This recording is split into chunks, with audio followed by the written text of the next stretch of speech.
નમસ્કાર મિત્રો આજે સ્ટુડિયોમાં આપણી સાથે શ્રી નરેન્દ્રભાઈ ચૌધરી છે. નરેન્દ્રભાઈ, આપનું હાર્દિક સ્વાગત છે. અને મિત્રો, ખાસ સક્રિય કાર્યકર છે ભાજપના અને યુવા છે અને ખૂબ જ મહેનત કરે છે અને ખૂબ સારી રીતના સમાજના કોઈ પણ વર્ગના નબળા લોકો હોય છે કે જરૂરિયાતમંદ હોય છે એ લોકોને હંમેશા મદદ કરવા તત્પર હોય છે.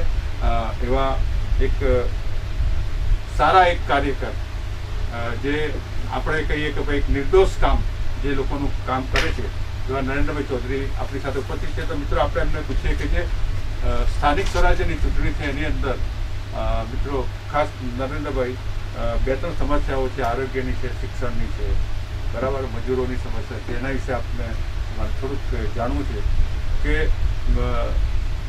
ઘણી બધી વ્યવસ્થા કરવામાં આવી છે આરોગ્યની દ્રષ્ટિએ કે ભાઈ 5 લાખ 10 લાખ સુધીના કાર્ડ પણ આપવામાં આવે છે, છતાં હજુ પણ એવા ઘણા લોકો, હજારોની સંખ્યામાં એવા લોકો છે કે જેને આ માહિતી ખબર નથી અને આરોગ્યનો સેવાનો લાભ લઈ નથી શકતા. તો એના માટે આપનું શું કહેવું?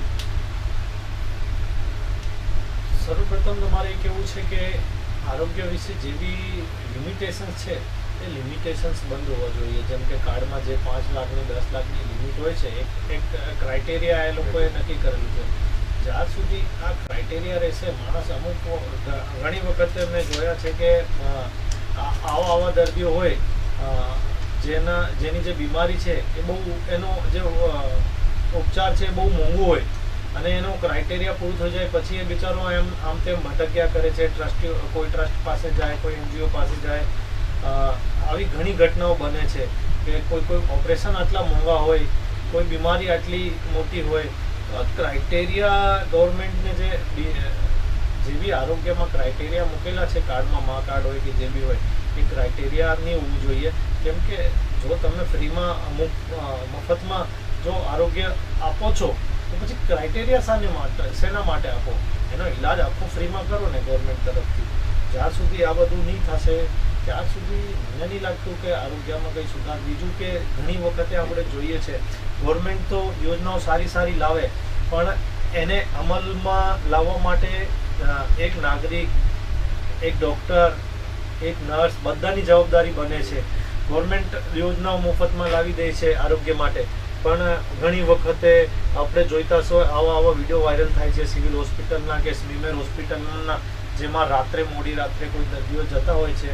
એને બહુ એમ ફેસ કરવું પડે છે પ્રોબ્લેમ. એ લોકોની સાથે બિહેવિયર સારું નથી થતું. કોઈ મજૂર માણસ જાય, આપણા જેવા ભણેલા ગણેલા માણસો જાય તો એની સાથે અલગ વ્યવહાર થાય ને જો કોઈ મજૂર માણસ હોસ્પિટલમાં પહોંચે તો એની સાથે જે વર્તન કરવાનું જે ટોન છે એ બદલી જાય છે નર્સની કે સ્ટાફની. એ બધી બી આરોગ્યમાં જોવા જેવું વિષય છે. આરોગ્યની સાથે મારે તમને એ પૂછવું છે કે ખાસ કરીને મજૂરોની સમસ્યા છે, કારણ કે મોટાભાગે તકલીફ અહીંયાથી શરૂઆત થાય છે. મજૂરો, જે મજૂર વર્ગ છે, ઘણી જગ્યાએ સંગઠિત મજૂર સંઘ હોય છે, ઘણી જગ્યાએ અસંગઠિત મજૂરો હોય છે કે જેને કોઈ બીજાને કોઈ ઓળખતું નથી અથવા તો કોઈ લાભ નથી મળતા. તો આ મજૂરોની સમસ્યા પહેલાં 8 કલાક હતી, પછી કંઈક વધારવામાં આવી કે ભાઈ મજૂરો કામ કરી શકે. તો મજૂરોની સમસ્યાનો હલ આપ શું બતાવી શકો? એમાં મજૂરને પોતે જાગૃત થવાની જરૂર છે. કેમ કે દરેક સ્ટેટની ગવર્મેન્ટ પ્રમાણે એક મિનિમમ વેજીસ તય કરેલું હોય છે કે આટલા કલાકના આટલા રૂપિયા મિનિમમ મજૂરને આપવાના રહેશે. જેમ કે ગુજરાતમાં બી મિનિમમ વેજીસ હોય છે 400, 450 દરેક ક્રાઇટેરિયામાં, કે લેબરમાં કેટલા હોવા જોઈએ, બાંધકામમાં કેટલા હોવા જોઈએ, કે સિક્યુરિટીમાં કેટલા હોવા જોઈએ. તો એક મિનિમમ વેજીસ તય કરેલું છે ગવર્મેન્ટે તય કરેલું છે બી 8 કલાકનું. પણ સુરતમાં શું છે, સૌથી વધારે જે મજૂરોનું શોષણ ક્યાંક થતું હશે તો સુરત GIDC, પાંડેસરા, સચિન જેવા વિસ્તારોમાં, જ્યાં મિલોમાં 12 કલાક મજૂરો કામ કરે છે. પ્રાઇવેટ કોન્ટ્રાક્ટ પેટા કામ એ લોકો કરે છે. 12 કલાકની ડ્યુટી, બોઇલર પાસે 12 કલાક કરે, પછી એને પગાર કેટલું મળે? દિવસના 300 રૂપિયા, 400 રૂપિયા 12 કલાકના. તો આ મજૂરોને જાગૃત થવાની કે તમે જે મજૂરોને એ જાગૃતતા આવવાની જરૂર છે કે ગવર્મેન્ટે મિનિમમ વેજીસ કેટલું તય કરેલું છે, એ પ્રમાણે જ અમે કામ કરીશું, એ પ્રમાણે જ અમે પૈસા લઈશું. મજૂરોને આ તય કરવું પડશે. કેમ કે હજી પણ સુરતમાં લેબર ક્લાસમાં કે ઘણી જગ્યાએ જે રેટ ચાલે છે આજે 20 વર્ષ જૂના પગારો આજે પણ ચાલે છે. જ્યારે સરકારે ચેન્જ કરી દીધું છે, ગવર્મેન્ટે યોજનામાં ચેન્જ કરે જ છે વેજીસ, પણ લોકો જાગૃત નથી. લોકોને જાગૃત રહેવાની ક્યાં ને ક્યાં જરૂર છે. આમાં મજૂરોને જાગૃત થવાની જરૂર છે, ડ્રાઈવરોને, બધી જ જે ફિલ્ડ છે એ લેબરોને જાગૃતતા આવવાની જરૂર છે ને. હું તમારા ચેનલના માધ્યમથી જેટલા બી પ્રવાસી ભાઈઓ અહીંયા નોકરી કરે છે એમને કહી કે મોબાઈલનો એ દોર છે, ઇન્ટરનેટનો એ ચાલે જ એ છે, તો તમે સર્ચ કરી શકો છો કે તમારા વેજીસ કેટલા છે, તમારા ફિલ્ડમાં કેટલું પગાર મળવું જોઈએ, કેટલા કલાકના. એ પ્રમાણે તમે તમારા શેઠ, તમારા બોસ પાસેથી માંગણી કરો અને એ હિસાબેથી જ જો તમે કામ કરશો તો આ મિલ માલિકો બી સુધરી જશે ને એ શેઠો બી સુધરી જશે ને એ હિસાબેથી પગાર તમને આપશે. બીજો એક થોડોક સવાલ પ્રશ્ન છે, શિક્ષણ ક્ષેત્રે ખાનગી શિક્ષણ અને કોર્પોરેશન દ્વારા ચાલતી સરકારી સ્કૂલોની વાત છે. એની અંદર અમુક ટકા શિક્ષણ ગરીબ બાળકોને એડમિશન આપવા કોઈ પણ મોટી સ્કૂલ હોય એવો એક સરકારી પરિપત્ર છે અને એ રીતના ફોર્મ ભરાય પણ છે.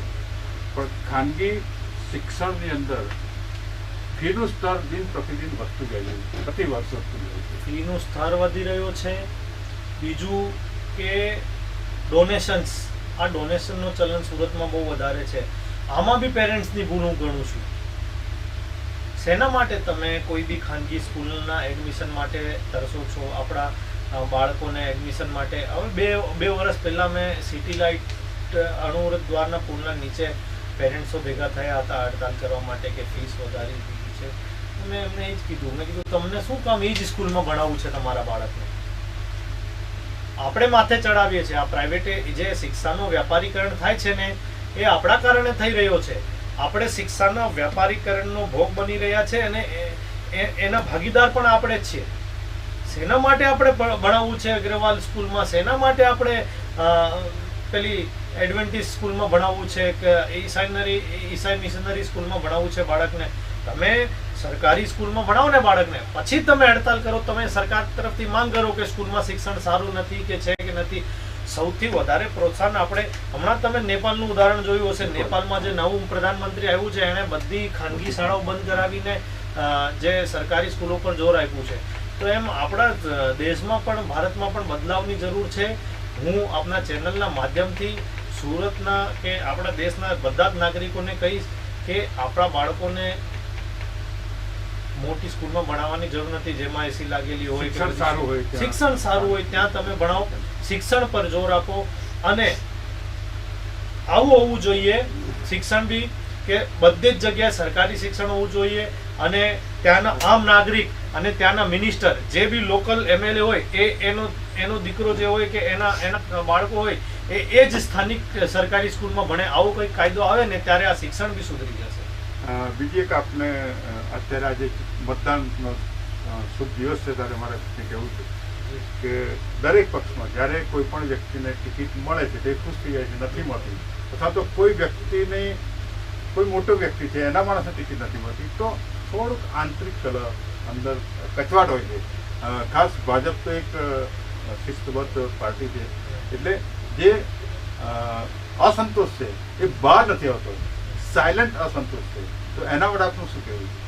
આ વખતે જે ટિકિટની વહેંચણી કરવામાં આવી અને જે મનદુખ થયા છે, ઘણી જગ્યાએ વિરોધ પણ થયા છે, તો એના માટે આપ શું કહેવું? એ તો દેખો, જો લોકતંત્ર છે, લોકતંત્રમાં બધાની ઈચ્છા, ઘણા લોકોની ઈચ્છા હોય ચૂંટણી લડવાની ને પક્ષમાં એટલા કાર્યકર્તા હોય તો જરૂર નહીં કે બધાને મળે. પણ અમુક જે મેઇન પ્રોબ્લેમ ગુજરાતમાં મેં જોયું છે એ છે કે અહીંયા લોકો પાસે ફેસ વેલ્યુ નથી. અહીંયાના લોકો જે છે ને ક્યાંક આપણને જાગૃતતાની, આમાં પણ લોકોને જાગૃત થવાની જરૂર છે. કેમ કે આપણે ફેસ જોતા નથી, આપણે માણસ જોતા નથી, આપણે ફક્ત ને ફક્ત પેલું કોઈ બી પક્ષ હોય એના ચિહ્ન જોઈને આપણે વોટ આપી દેતા છે.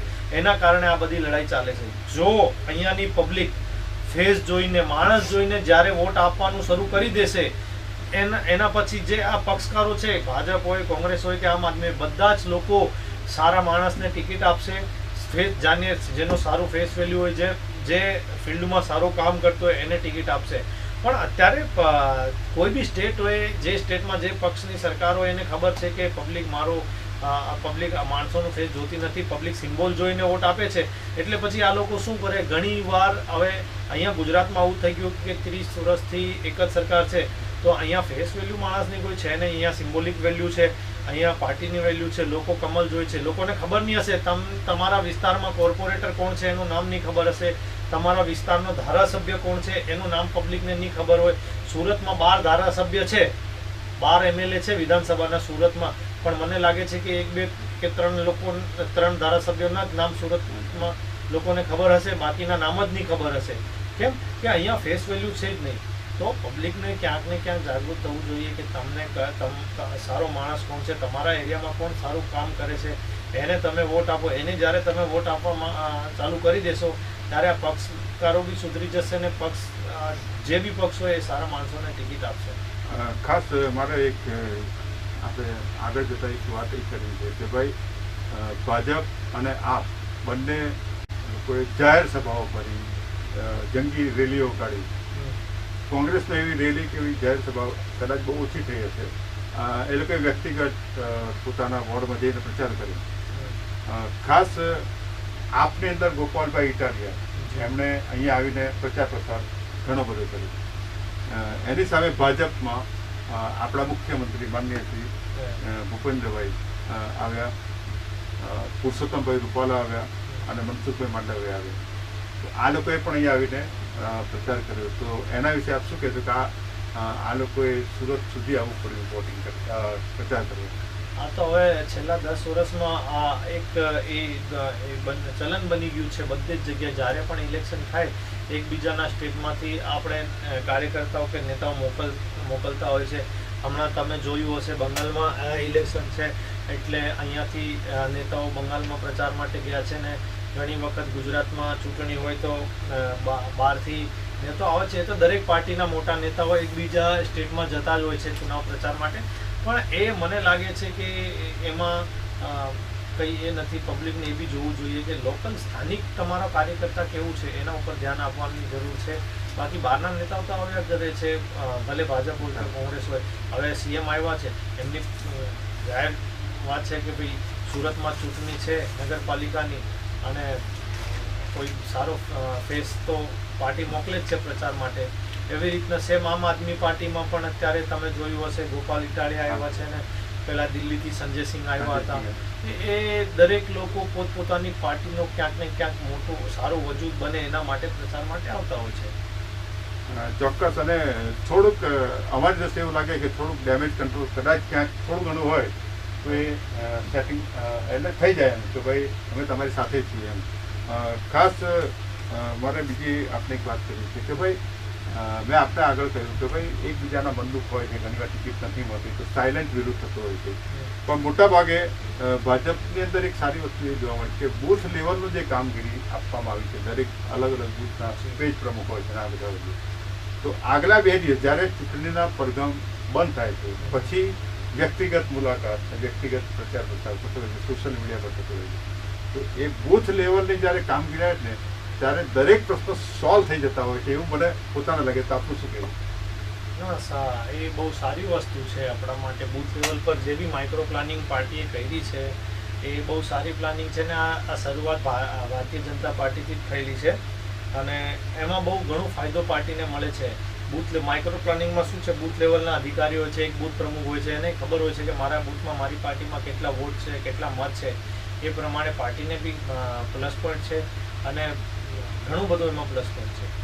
બીજું એક આઉટ ઓફ ધ વે જઈને હું તમારા ચેનલ થકી બધા જ દર્શક મિત્રોને એક વિનંતી કરીશ, કંઈક કહેવા માંગુ છું આ લોકતંત્ર માટે. આપના ચેનલના માધ્યમથી ફક્ત ગુજરાતના નહીં પણ દરેક સ્ટેટમાં અત્યારે જે એક ખોટી ગેરરીત ચાલી છે, જે બી સ્ટેટમાં જેની ગવર્મેન્ટ હોય, અત્યારે બંગાળમાં તૃણમૂલ કોંગ્રેસ છે, મમતાની ગવર્મેન્ટ છે, તો ત્યાંનું જે પ્રશાસન છે તે બ્યુરોક્રેસી છે કે પોલીસ પ્રશાસન છે એ પાર્ટીનો ક્યાંક ને ક્યાંક કામ કરે છે. ચાહે ગુજરાત હોય કે કોઈ બી સ્ટેટ હોય, જે સ્ટેટમાં જે પાર્ટીની ગવર્મેન્ટ હોય એ ગવર્મેન્ટમાં એના શિક્ષકો કે પોલીસ ખાતાના લોકો એ પાર્ટી માટે હું રિક્વેસ્ટ કરીશ દરેક સરકારી મહેકમામાં જે બી લોકો મને જોઈ રહ્યા છે પોલીસ ખાતામાં, હું કોઈના ઉપર આક્ષેપ નથી મૂકી રહ્યો, કોઈના ઉપર આક્ષેપ નથી કરી રહ્યો, પણ એ ગ્રાઉન્ડ લેવલ પર ક્યાંક ને ક્યાંક એ વસ્તુ છે અને એ આપણા લોકતંત્ર માટે બહુ હાનિકારક છે. આજે જે બી પોલીસના માણસ હોય કે બ્યુરોક્રેસીમાં હોય, તમે જો કોઈ પાર્ટી પક્ષ માટે કામ કરશો અને અત્યારે તમને આવું લાગશે કે હું તો સરકારી નોકરીમાં છું ને આ પક્ષની સરકાર છે તો મારે મજબૂરી છે કે મારે એની નોકરી ભજવવી પડશે, તો તમે ન્યુટ્રલ રહીને કામ કરો. ભલે તમારા ઉપર દબાણ આવે સર, કોઈ બી પાર્ટીનો દબાણ આવે, તમે પ્લીઝ ન્યુટ્રલ રહીને કામ કરજો. નકર તમે તો તમારી નોકરી બચાવી લેશો પણ તમારી જ આવનારી પેઢી આમાં ગુલામ બની જશે. આ જે થઈ રહ્યું છે એમાં અત્યારે લોકોને ખબર નથી પડતી, ચાહે પોલીસના માણસ હોય, ચાહે શિક્ષા વિભાગના માણસ હોય, આપણે જે બી સ્ટેટમાં જે પાર્ટી માટે કામ કરી રહ્યા છે, પર્સનલી પાર્ટી માટે કામ કરવાનું પોલીસને બી બંધ કરી દેવું જોઈએ. કેમ કે અત્યારે તો એમને સારું, તમારી જ આવનારી પેઢી ગુલામ બની જશે. તમે તો તમારી નોકરી કરી લેશો પણ તમારા બાળકો માટે જરાક વિચારજો. આ એક બહુ વિચારવાનો અને બહુ ચિંતાનો વિષય આખા દેશમાં બની રહ્યો છે. આમ નથી કે હું ભાજપના રાજની વાત કરું છું, દરેક જગ્યાએ હમણાં બંગાળમાં મમતાની સરકાર છે તો ત્યાંના પોલીસ મમતાને સપોર્ટ કરે છે, મમતા માટે કામ કરી રહ્યા છે. આઈબીનું કામ છે દેશ સુરક્ષા માટે કામ કરવું, દેશની સુરક્ષામાં કઈ પ્રોબ્લેમ છે એના ઉપર કામ કરવાનું. ઇન્ફોર્મેશન બ્યુરો તો ઇન્ફોર્મેશન કલેક્ટ કરવી, જે એન્ટી નેશનલ ગતિવિધિઓ છે એના ઉપર. પણ આઈબી બી ક્યાંક ને ક્યાંક પાર્ટીઓ માટે કામ કરે છે, તો એ બહુ એમ વિચારવા જેવું છે. તમે માણસાઈ રાખીને હું દરેક સ્ટાફને કહીશ કે એક વખત તમે દિલ પર હાથ મૂકીને વિચારજો. તમે કામ તો કરી રહ્યા છો, તમારા ઉપર તમારી એમાં ભૂલ નથી, પોલીસની ભૂલ નથી, કોઈ બી પક્ષકારોનો દબાવ એટલો ભારી હોય છે કે એ બિચારામાં મજબૂરી હોય છે, પણ તમે દિલથી કામ કરજો, ન્યુટ્રલ લઈને કામ કરજો. તમારા આવનારા બાળકને ગુલામીથી બચાવવું હોય તો એ આ જે મેં કીધું એ બધી વસ્તુઓથી દૂર રહેજો. આટલું જ મારું કહેવું છે. નરેન્દ્રભાઈ ખૂબ સરસ વાત કરી આપણી સાથે. મિત્રો, મારે ખાસ બીજી એક વાત આપને જણાવી છે કે ખૂબ વિશાળ સંખ્યામાં મતદાર સંખ્યા છે અને ચૂંટણીનું એક માળખું. સામાન્ય મિત્રો આપને એક જાણ કરી દઉં કે ગુજરાતની અંદર જ્યારે અત્યારે ઇલેક્શનનો આજ દિવસે મતદાન થઈ રહ્યું છે ત્યારે મહાનગરપાલિકામાં 24,76,392 મતદારો છે, નગરપાલિકામાં 92,398 મતદાર છે, જિલ્લા પંચાયતમાં 8,66,117 મતદાર છે અને તાલુકા પંચાયતમાં 8,98,151 મતદાર છે. આટલી વિશાળકાય મતદારોની સંખ્યા ને એનું આયોજન ચૂંટણી કમિશનર, ચૂંટણી પંચ દ્વારા જે આ આયોજન થાય છે એની અંદર કોર્પોરેશનના કર્મચારી, પોલીસ તંત્રના કર્મચારીઓ એ લોકોએ ખૂબ સરસ વ્યવસ્થા જાળવી છે અને આજે ખૂબ શાંતિપૂર્વક માહોલમાં આજે મતદાન થઈ રહ્યું છે. તો મિત્રો, ખાસ મારી આપને હજુ પણ એક વિનંતી છે કે આપ મત આપવા નહીં નીકળ્યા હોય તો ચોક્કસ નીકળજો. લોકશાહીના મહાપર્વને સફળ બનાવવા માટે હું આહવાન કરું છું કે આપણે આપણી પવિત્ર ફરજ મુજબ મતદાન કરવું જોઈએ. નરેન્દ્રભાઈ, આપનો ખૂબ ખૂબ આભાર. Thank you very much. અને ફરી પાછા આવા મિત્ર સાથે આપણે પાછા મળીશું. ત્યાં સુધી આપો અને મતદાન કરવા અવશ્ય આપ જશો એવી આશા સાથે. નમસ્કાર.